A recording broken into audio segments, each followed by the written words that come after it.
Amazing day mga ka-GMC. So ito, meron na naman tayong bagong iba-bike check. Ayan, kung napanood nyo last time yung na-update natin yung Spunker R1, ayan, Spunker Unicorn R1, Spunker Anderson R2. Ayan, so meron na po ulit version 3. Ito si Spunker Borton R3. Alamin na rin natin kung magkano na nga ba yung presyo niya ngayon, price pick up. Ayan, so mas malaki ang discount niya lalo na pag pinick up nyo. Nagsishifting kami nationwide kahit saan sulok ng Pilipinas through TikTok. Ayan, so umpisa na natin i-bike check, price update si Spunker Borton R3.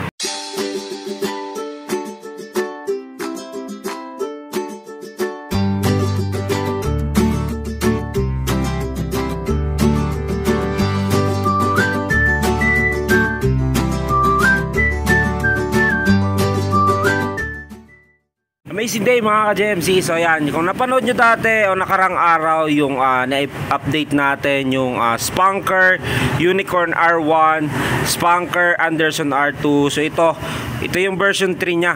Ito si Spunker Borton R3. So isa yung road bike. So isa ito sa pinakamabenta dati, no? So price update natin, tsaka alamin na rin natin yung specs nito, kung sulit pa nga ba siyang bilhin ngayon 2023. Ayan, so umpisa na natin i-bike check itong si Spunker Borton R3. Amazing day mga ka-GMC. So umpisa na natin i-update itong Spunker Borton R3. Ayan, si Spunker natin ay road bike, alloy frame. Ayan, size 47. Ayan, ito 60-61 alloy material, size 47. Good for ito sa mga 5'7" pababa. Ayan, so ito yung mga fit na bagay sa inyo. Ayan, two-tone color combination, alloy po yan. Then combination nya black with red. Ayan, kung mapapansin nyo, ito yung mga lumabas na two-tone. Ayan, so dalawang kulay ang version nya. So kinagandahan ito sa frame nya. Ayan po, kung mapapansin nyo, compared doon sa Spunker R1 tsaka R2, ito yung Borton R3 natin ay smooth weld. Ayan, kung mapapansin nyo, no? So walang bakas ng pinagka-weldingan dito sa kanyang frame. Sa top tube naman nya, dito nakalagay yung lagi niyang paalala na ride without limitation. Ayan, with Spunker. Ayan, so meron din siyang warning sign. Ayan po yung warning nya. Ayan, mag-helmet kayo pag ginagamit nyo ang bike o kung kayo ay nagbabike. So dito sa gilid ng kanyang top tube, dito nakalagay yung model nya na Borton R3. Ayan, Borton R3. So dito sa taas, Spunker. Then sa kanya namang down tube, ayan po, kung mapapansin nyo, ayan, Spunker ang brand. So nakalagay dito yung Spunker nya. Yung frame pala nito, no, medyo may twist. Ayan, so dito, ayan, pabilog siya. Then parang nagpabaliktad siya, no? Bigla siyang magsaslant dito.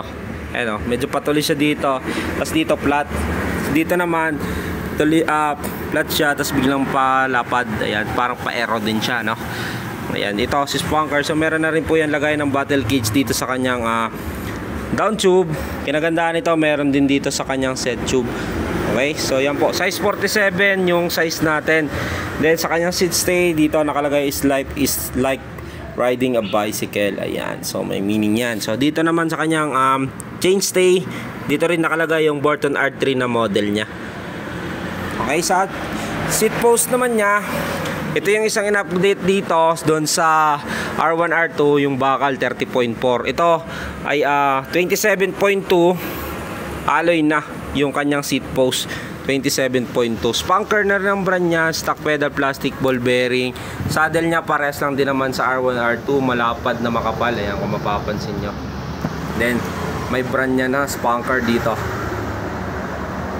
Okay, tignan naman natin yung kanyang FD and RD nya. Yung FD nya ay Ignite. Ayan, isa ito sa in-update, no? So yung R1 R2 ay 8 speed sensor reflex. Ito yung R3 natin ay Ignite. So 9 speed po ito.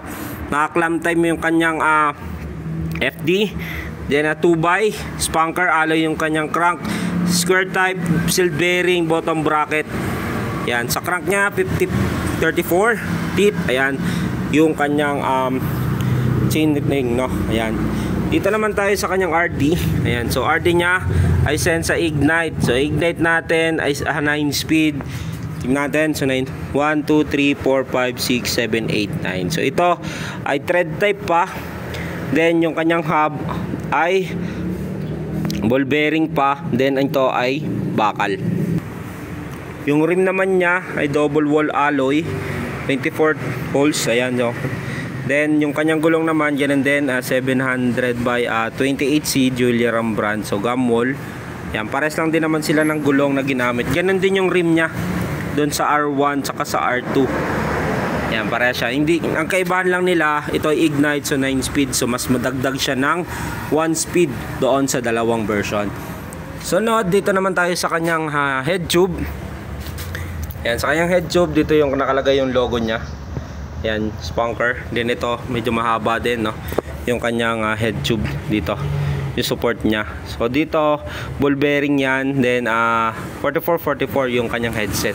Pag gusto nyo siyang palitan na steel bearing. Ayan. So kanya namang stem. Ayan, so pares lang din, spunker. So negative 10, 90mm. Drop bar niya, alloy. Yan.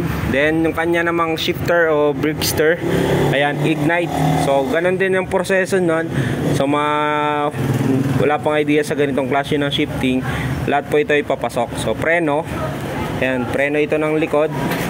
Tapos ito yung shifting. Ayan, sa paangat, pag release, isang click lang. Kung maririnig niyo yung click, ayan, pababa naman yan. So ito yung paangat, ito yung pababa. Dito din, ganun din. Dito naman sa crank. Ito yung sa crank nya, no? Dito. Malaking hawi. Pag gusto nyo siyang palaking, kasi ito ay 2x lang. So malaking hawi po yan. Pag bitin pa, isang click para umangat dito. Mawala yung kalansing nya. Kasi minsan nakakala nyo na i-ship nyo na siya, pero bitin. So kailangan nyo siya pang hawiin. So sa release naman nya, pinaka-safe dyan, 4 na pitik na yan. Yung wala na kayong maririnig. Para bumaba na dito. Dito naman sa kanyang number 1 na kanyang sprocket. Ayan. So yan yung paggamit ng Sensa Ignite na Bripster. And yung Shimano kasi is naka-separate. Yun yung STI na tinatawag. Pero ito ay Ignite, yung Sensa shifter, ayan, brake shifter, magkasama na Bripster. So yung fork naman nito, bakal pa, pero ito spunker din ng brand. Pero kinagandaan nito, medyo pa slim siya dito, like dun sa R1 R2 na malapad yung dito sa ilalim nya.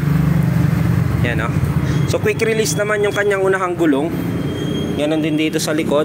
Ayan, so may skewer, quick release po yan.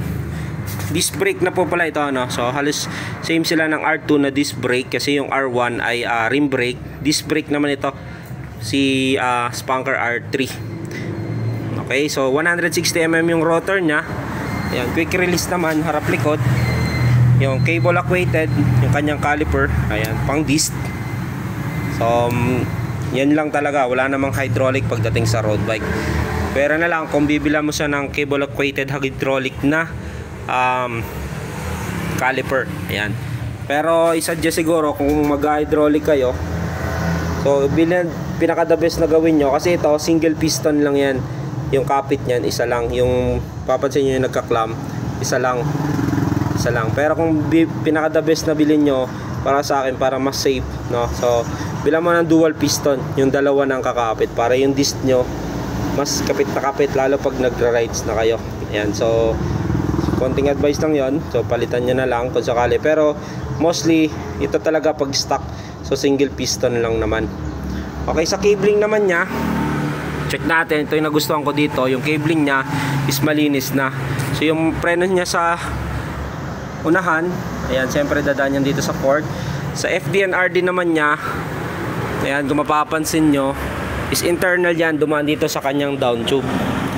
Yung preno naman sa likod, katulad ng R2, ayan, dito dumaan sa kanyang top tube naman sa gilid. So internal, ayan, yung mapapansin nyo. Ayan, ito yung spunker Burton R3 natin, size 47, alloy frame, seat post, stem, drop bar, yung rim alloy na rin yan, no? Crank alloy, 2x9 speed, sa presyong 11,599. Ayan po yung SRP niya with freebies, 6 essential. For example, ma-order sa TikTok. Ayan, so available yan sa TikTok natin. So ship nationwide, kahit saan sulok ng Pilipinas, makakarating yung bikes na to. So 11,599 with 6 freebies, glove tube, machine guard, arm sleeve, taillight, battle cage. Ayan, kung kayo naman ay malapit dito, pwede nyo i-walk in yan. So may option po kayo ng discount. Ayan, 10,699 nyo siya ma-avail, cash pick up, no freebies. Ayan po yung Spunker Burton R3 natin na road bike.